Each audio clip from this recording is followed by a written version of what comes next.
अमिताभ बच्चन एक नई कंट्रोवर्सी में फंस गए हैं और इसका ताल्लुक पाकिस्तान से बनता है। ये मामला क्या है कि आखिर अमिताभ बच्चन का ख्याल लेना देना है इस सारे मामले के साथ। सिर्फ वो नहीं बल्कि उनकी बेगम जया बच्चन भी जो है वो भी एक नई कंट्रोवर्सी का हिस्सा बन गई है। पिछले 12 घंटे के अंदर ही ये सब कुछ हुआ है। इमरान खान साहब का जो है वो मुआयना किया गया है डॉक्टर्स की जानिब से। उनकी सेहत के हवाले से डॉक्टर्स ने क्या कहा है। पाकिस्तान ने जनाब अपना लेटेस्ट मिसाइल फतह 4 उसकी अनरिवलिंग भी की है। अस्सलाम वालेकुम नाज़रीन, मैं हूं मंसूर अली खान। अपने रियल चैनल के ऊपर आपको खुशामदीद कहेंगे। नाज़रीन, पिछले 12 घंटे में जो अहम तरीन खबरें डेवलप हुई हैं उसके बारे में तफसील से बात करेंगे। अमिताभ बच्चन एक नई कंट्रोवर्सी में फंस गए हैं और इसका ताल्लुक पाकिस्तान से बनता है। ये मामला क्या है, इसकी डिटेल्स भी जो है थोड़ी देर में आपके साथ शेयर करेंगे कि आखिर अमिताभ बच्चन का ख्याल लेना देना है इस सारे मामले के साथ। इसके साथ साथ सिर्फ वो नहीं बल्कि उनकी बेगम जया बच्चन भी जो है वो भी एक नई कंट्रोवर्सी का हिस्सा बन गई है। पिछले 12 घंटे के अंदर ही ये सब कुछ हुआ है। इसकी सारी तफसीलात आपके साथ शेयर करेंगे। और इमरान खान साहब का जो है वो मुआयना किया गया है डॉक्टर्स की जानिब से। उनकी सेहत के हवाले से डॉक्टर्स ने क्या कहा है, ये तफसीलात भी आपके साथ शेयर करते हैं। एंड तक इस वीडियो को देखिएगा। चैनल को सब्सक्राइब करना मत भूलिए, बेल आइकन प्रेस कीजिए। अगर आपको वीडियो पसंद आए उसे लाइक और शेयर जरूर कीजिएगा।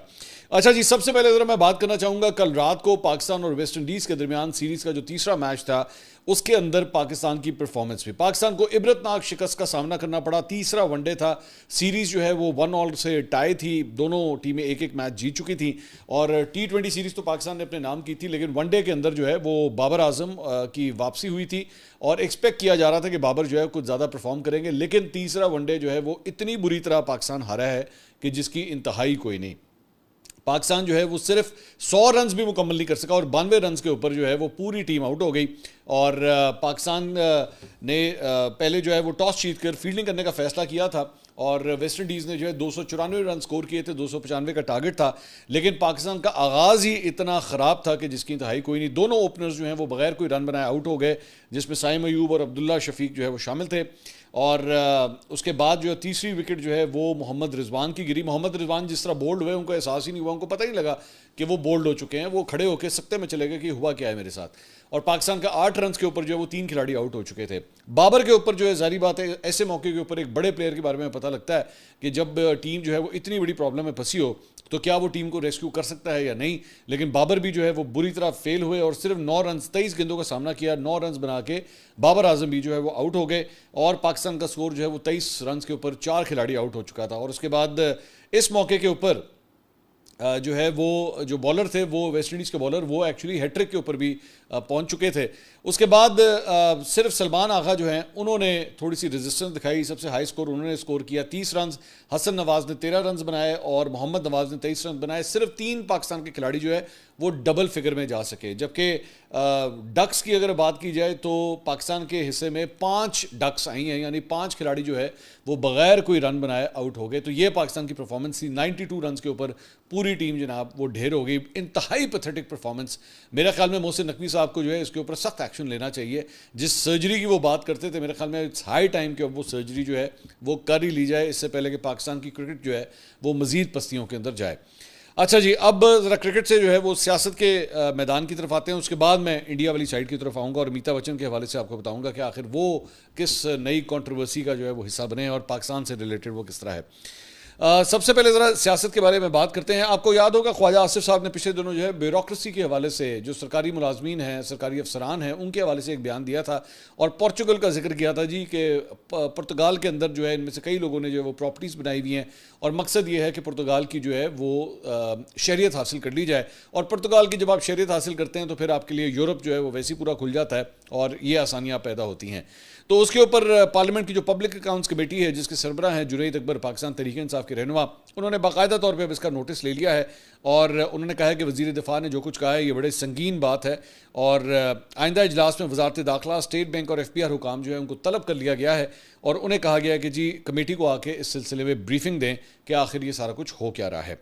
इसके साथ साथ कल जो है वो पाकिस्तान तहरीक इंसाफ के जो बानी चेयरमैन इमरान खान साहब, उनकी बहनों की और मुलाकात जो है वो नहीं हो सकी और कल काफ़ी अगली सूरत हाल बन गई जब उनकी बहनों की जानिब से और पाकिस्तान तहरीक इंसाफ के कारकुनों की जानिब से जो है वहाँ पर अडियाला जेल के करीब एहतजाज किया गया और उनसे मुलाकात का वक्त होने और इजाज़त ना मिलने के ऊपर जो है 5 घंटे तक उन्होंने वहाँ पे एहतजाज किया।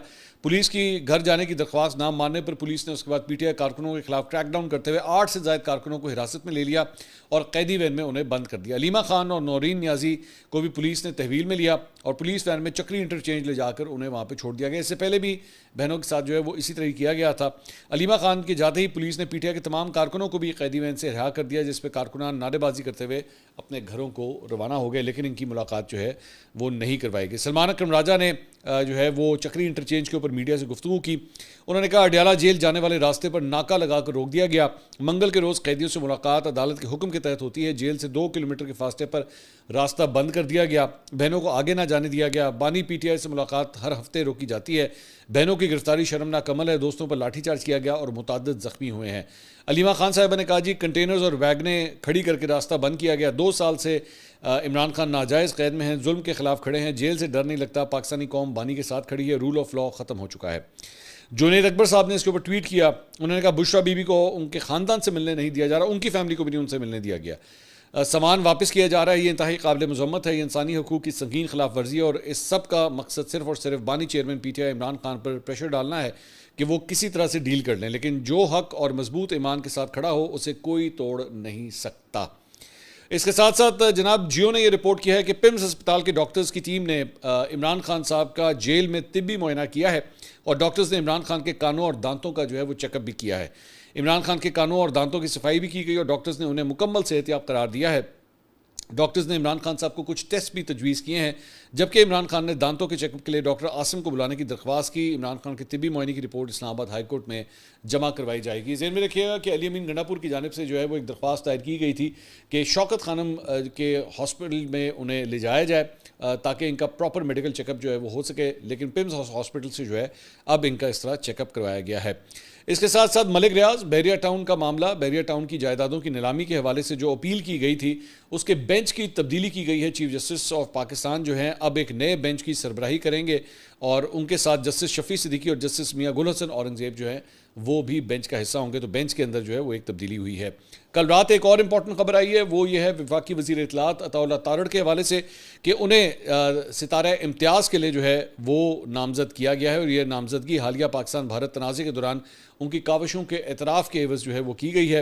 उन्होंने पाकिस्तान के मौक़िफ़ को आलमी बरादरी तक पहुँचाने में कहा गया है जी कलीदी किरदार अदा किया है और जंग के दौरान अताउल्लाह तारड़ ने अनथक मेहनत की ताकि पाकिस्तान का बयानिया दुनिया भर में वाज़े तौर पर पेश किया जा सके और इसी वजह से जो है वो इस अवार्ड के हवाले से जो सितारा इम्तियाज़ है उसमें उनके लिए जो है उन्हें नॉमिनेट किया गया। 14 अगस्त को आमतौर पे जो है इसकी अनाउंसमेंट की जाती है और 23 मार्च को जो है जो ये अनाउंसमेंट्स होती हैं उन लोगों को 23 मार्च वाले दिन ये अवार्ड्स दिए जाते हैं। इसके साथ साथ एक और ख़बर जो है वो सामने आ रही है कि पाकिस्तान ने जनाब अपना लेटेस्ट मिसाइल फतह 4, इससे पहले फतह 1, 2, 3 जो है वो ऑलरेडी अनाउंस हैं, लेकिन फतह 4 मिसाइल जो है उसकी अनरिवलिंग भी की है और ये जो फतह सिस्टम है ये फतह वेपन सिस्टम मिसाइल कैटेगरी में मुख्तलिफ अक़साम के हथियार जो हैं वो शामिल होते हैं। इसमें गाइडेड रॉकेट से लेकर बैलिस्टिक मिसाइल्स और क्रूज़ मिसाइल्स तक जो है वो शामिल होते हैं और फतह 4 के ये जो फतह का जो एक सीरीज़ है उसका ये चौथा मुनफरद रुकन है। फतह 4 की मुतवक्के जो हिट करने की जो कैपेसिटी है वो 750 किलोमीटर जो है वो बताई जाती है, जबकि 330 किलोग्राम के वॉरहेड्स जो है ये कैरी कर सकता है, जो कम लागत और तवील फासले पर रवायती हमले की सलाहियत फराहम करता है। ये कम बुलंदी पर ज़मीन के करीब परवाज़ करता है ताकि दफाई निज़ामों से रेडार सिस्टम से जो है वो बचा जा सके। ये मिसाइल ज़मीन की सतह के मुताबिक रास्ता इख्तियार करता है ताकि अपनी शनाख्त छुपाए रखे। इसकी स्पीड जो है 0.7 माक की इसकी स्पीड होती है। 50 मीटर जो है ये ग्राउंड्स के ऊपर मतलब जो है वो ट्रेवल करता है और ये इसकी डिटेल्स जो हैं वो सामने आई हैं और मोस्ट प्रॉब्ली 14 अगस्त के हवाले से जो है वो इसको पब्लिक नुमाइश के लिए भी जो है शायद पेश किया जाए। इसके अलावा कल अमरीकी एम्बेसी की जानिब से जनाब एक बड़ी अहम इंफॉर्मेशन जो है वो शेयर की गई है और ट्वीट में लिखा हुआ है कि जी we remain committed to countering terrorism in all its form today acting coordinator for counter terrorism Gregory LoGerfo and Charge d'Affaires Natalie Baker participated in the US-Pakistan counterterrorism dialogue, advancing a shared resolve to combat this global threat. तो अभी सिर्फ एक दिन पहले ही जो है वो BLA की जो ज़ेली एक शाख है उसके ऊपर पाबंदी लगाई गई है अमेरिका की जानिब से और अब जो है वो पाकिस्तान और अमेरिका के दरमियान जो है वो इंसदाद दहशतगर्दी के सिलसिले में ये बड़ी अहम मीटिंग भी हुई है। ज़हन में रखिएगा ये सारा कुछ उस वक्त भी हो रहा है जब दहशतगर्दी का मुकाबला करने के लिए बाजोड़ में इस वक्त जो है पाक अफवाज का एक ऑपरेशन भी जारी है, जिसे ये बताया जा रहा है कि ये बेसिकली इंटेलिजेंस बेस्ड ऑपरेशन है, बाकायदा तौर पे कोई लार्ज स्केल ऑपरेशन नहीं है। लेकिन जाहिर बात है इसकी वजह से वहाँ के जो मुकामी अफराद हैं उनको नकल मकानी भी करनी पड़ रही है और उनके हवाले से काफ़ी रिजर्वेशंस हैं, क्योंकि लाइफ पूरी डिस्टर्ब हो जाती है जब जिस जगह पे इस तरह के ऑपरेशंस का आगाज़ किया जाता है। देखते हैं कि इसका रिजल्ट जो है वो आगे क्या निकलता है। इसके साथ साथ बताया गया है जनाब के नायब वज़ीर आज़म और वज़ीर ख़ारजा इसहाक़ डार जो हैं वो 23 अगस्त को बांग्लादेश के दौरे के ऊपर जा रहे हैं और उनका ये दौरा ऐसे वक्त में हो रहा है जब पाकिस्तान और बांग्लादेश के दो तरफ़ा ताल्लुकात में बड़ी तेज़ी से बेहतरी आ रही है और गर्मजोशी जो है वो देखने में आ रही है। ये बताया गया है कि जी इसहाक़ डार को पहले अप्रैल में बांग्लादेश का दौरा करना था, लेकिन अब जो है वो 23 अगस्त को वो इस दौरे के ऊपर रवाना हो रहे हैं। कई सालों के बाद पाकिस्तान और बांग्लादेश के हवाले से बायलैटरल मीटिंग जो है फॉरेन मिनिस्टर लेवल के ऊपर जो है वो होने जा रही है, जो मेरे ख्याल में पाकिस्तान के हवाले से एक बहुत बड़ी डेवलपमेंट है। पाकिस्तान और बांग्लादेश, आप जानते हैं माजी की हिस्ट्री मुझे बताने की ज़रूरत नहीं है, लेकिन आपस में जो सर्दमोरी रही है ख़ास तौर पे जब बांग्लादेश जो है हसीना वाजिद के दौर में इंडिया के साथ एफिलिएटेड रहा काफ़ी हद तक, अब जो है वो वहाँ से ताने बाने ख़त्म हो गए हैं और पाकिस्तान के साथ जो है वो एफिलिएशंस मज़ीद बेहतर हो रही हैं। अच्छा जी, एक जो कंट्रोवर्सी आवाज़ है ज़रा अमिताभ बच्चन के हवाले से, वो कंट्रोवर्सी जनाब ये है कि आप जानते हैं कि अमिताभ बच्चन एक बड़ा मशहूर शो करते हैं कौन बनेगा करोड़पति। अब ये जो कौन बनेगा करोड़पति है इसके अंदर मुख्तलिफ कंटेस्टेंट्स आते हैं और आके पहले जो है वो एक राउंड होता है जिसके अंदर अगर वो सही जवाब दे दें तो उसके बाद वो हॉट सीट के ऊपर आके बैठते हैं और उनसे मुख्तलिफ सवाल किए जाते हैं और उसके बाद जो प्राइज़ मनी है वो आहिस्ता आहिस्ता आहिस्ता आहिस्ता बढ़ना शुरू हो जाती है।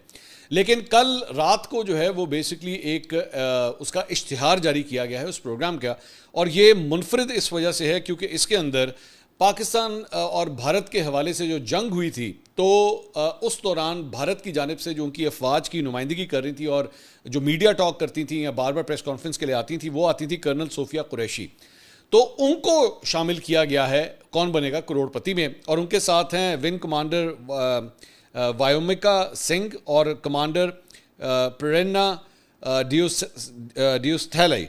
तो ये तीन जो ख़वातीन हैं इनको जनाब अब कौन बनेगा करोड़पति में, और ये तीनों का ताल्लुक जो है वो उनकी फ़ौज